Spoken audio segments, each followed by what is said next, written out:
கந்தா போற்றி, கடம்பா போற்றி, கதிர்வேலா போற்றி, ஆறுபடை வீடு கொண்ட முருகா போற்றி.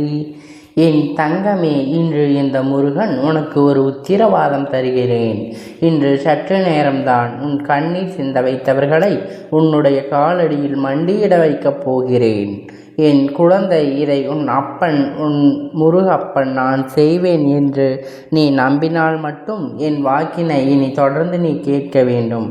அப்பன் மீது நம்பிக்கை இல்லாமல் ஒருபோதும் என் வாக்கினை கேட்க வேண்டாம் என்று நான் பலமுறை எனக்கு சொல்லிவிட்டேன். என் பிள்ளையே, நீயும் நம்பிக்கையோடு தான் இந்த அப்பனை தேடி வருகிறாய். உன்னை கண்ணீர் சிந்த வைத்தவர்கள் அங்கே மகிழ்ச்சியோடு இருந்து கொண்டிருக்கிறார்கள். இதை பார்க்கும் பொழுதெல்லாம் என் பிள்ளை தெய்வத்தின் மீது இருந்த நம்பிக்கை போய்விட்டது. ஏனென்ற கஷ்டங்களும் கொடுப்பவர்கள் சந்தோஷமாக இருப்பது வாழ்க்கை சகஜமானது, ஒரு நிலையாக மாறிவிட்டது. இன்று என் பிள்ளை வேதனைப்பட்டாய். உன் வேதனையை நான் அறிந்து கொண்டேன். அது மட்டும் இல்லை, தெய்வத்தின் மீது நீ கொண்டிருந்த அளவு கடந்த நம்பிக்கை நான் மீண்டும் உனக்கு நம்பிக்கை கொடுத்து மாற்றி காட்டப் போகிறேன். தெய்வம் எதற்காக அமைதி காத்தது? உனக்கு துரோகங்களை, உன் கண்களிலிருந்து கண்ணீரை சிந்த வைத்தவர்களை எல்லாம் இந்த முருகன் தண்டனையை உடனடியாக கொடுக்கவில்லை என்பதற்கான காரணத்தை நீ தெரிந்து கொள்ள வேண்டும். எல்லா நேரங்களில் அப்பன் உன்னுடைய கண்ணீரை காண விரும்புவது கிடையாது. ஆனந்த கண்ணீராக இருந்தால் மட்டும் அது எனக்கு விருப்பமான விஷயமாகும். அதே நேரத்தில் என் குழந்தை, உன் வாழ்க்கையில் உனக்கு கண்ணீர் எப்பொழுது சிந்த வைக்க வேண்டும் என்று திட்டம் போட்டு கொண்டிருப்பவர்கள் அங்கு ஒரு நாளும் ஓய்வில்லாமல் அந்த திட்டத்தை மட்டும்தான் தேடிக்கொண்டிருக்கிறார்கள். அவர்கள் போட்ட சதி திட்டமானது வெற்றியும் பெற்றது என்று. ஏனென்றால் நீ கண்ணீர் சிந்தி விட்டாய் அல்லவா? அதுதானே அவர்களுடைய நோக்கமாக இருந்தது. அதை நீ செய்துவிட்டாய். அதனால் அவர்கள் நினைத்தது வெற்றி பெற்றது. ஆனால் அதற்கு பிறகு அவர்கள் வாழ்க்கை என்ன நடந்தது என்பதை நீ தெரிந்து கொள்ள வேண்டும் அல்லவா? அடுத்தவர்களுக்கு கஷ்டத்தை கொடுத்து அடுத்தவர்கள் கண்ணீரில் இருந்து வருகின்ற கண்ணீரை கண்டு ரசித்து ஒருவர் நிற்கிறார் என்றால் அவர்கள் எப்போதும் மன்னிக்க கூட முடியாதவர்கள். இவர்கள் தெய்வத்திடமிருந்து ஒரு நாளும் மன்னிப்பு கிடையாது. இப்படி இருப்பவர்களுக்கு மன்னிப்பு கிடைக்கவில்லை என்றால் தண்டனை கிடைத்திருக்கிறது என்று நம்மால் எப்படி உணர முடியும் என்று என் பிள்ளை நீ யோசிக்கின்றாய் அல்லவா? என் தங்கமே, நிச்சயமாக உன்னால் உணர முடியும். நீ எப்பொழுது தெரியுமா? இவர்கள் தெய்வங்கள் கொடுத்திருப்பது என்னவென்று நீ புரிந்து கொள்ளக்கூடிய சூழ்நிலை உனக்கு எப்போதும் கிடைக்கும். ஏனென்றால் பிள்ளை, தெய்வம் இவர்கள் எந்த ஒரு மங்களகரமான நிகழ்வுகளையும் நடத்தி கொடுக்காது. இவர்கள் இல்லத்தில் நடக்க வேண்டிய நிகழ்வுகள் எத்தனையோ இருந்தும் அது நடக்காமல் இருக்கும். அது மட்டுமல்ல, இது நடக்கவில்லை என்று மனம் வெந்து நின்று கொண்டிருப்பார்கள். இப்படி இவர்கள் வாழ்க்கையில் ஒவ்வொரு விஷயத்தையும் தொடர்ந்து நடத்தி கொண்டே இருக்கும். எல்லாம் குறையாகவே வந்து நிற்கும். இவர்கள் செய்கின்ற செயல்களில் அவர் மனதில் முழுமையாக திருப்தி ஒரு நாளும் கிடைத்து விடாது. வெளியில் பேசும் பொழுது அவர்கள் எப்படி வேண்டுமானாலும் பேசிக்கொள்ளலாம். ஆனால் உண்மை நிலை என்னவென்று அவர்கள் மனதுதான், அவர்கள் கண்ணீரும் தான் அவர்களுக்கு இப்போது காண வைக்க செய்ய போகிறது என்பது அவர் நிச்சயமாக புரிந்து கொள்வார்கள். என் குழந்தை, நீ முதலில் தெளிவாக புரிந்து கொள்.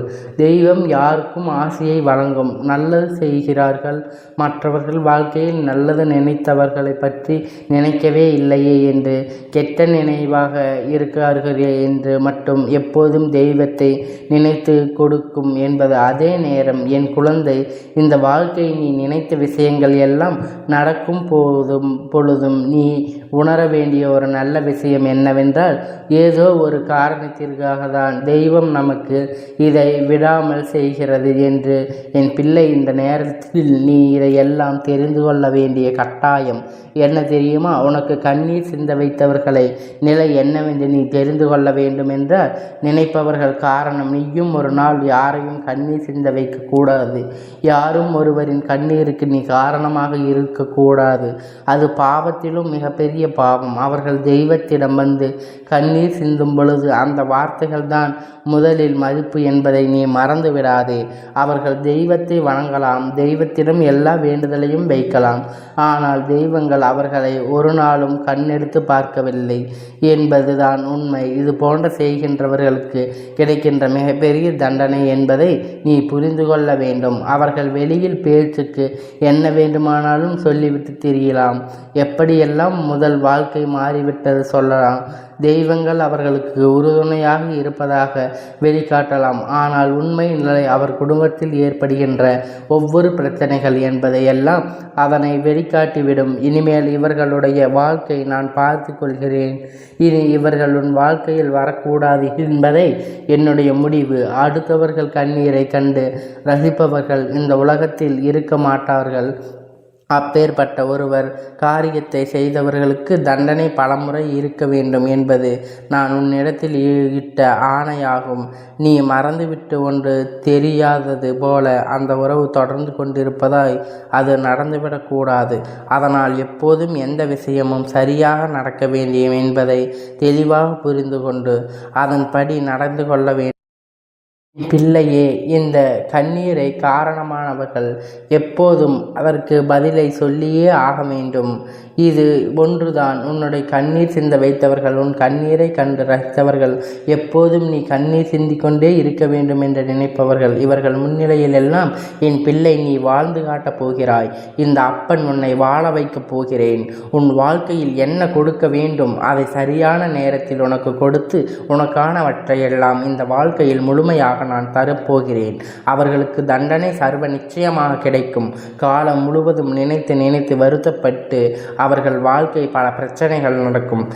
தான் எத்தனை பெரிய தவறு என்று உணர்த்த மாட்டார்கள் என்று நீ நினைக்கலாம். ஆனால் அவர்களை உணர வைக்க நான் சர்வ நிச்சயமாக செயலை நடத்தி கொண்டு இருக்கிறேன்.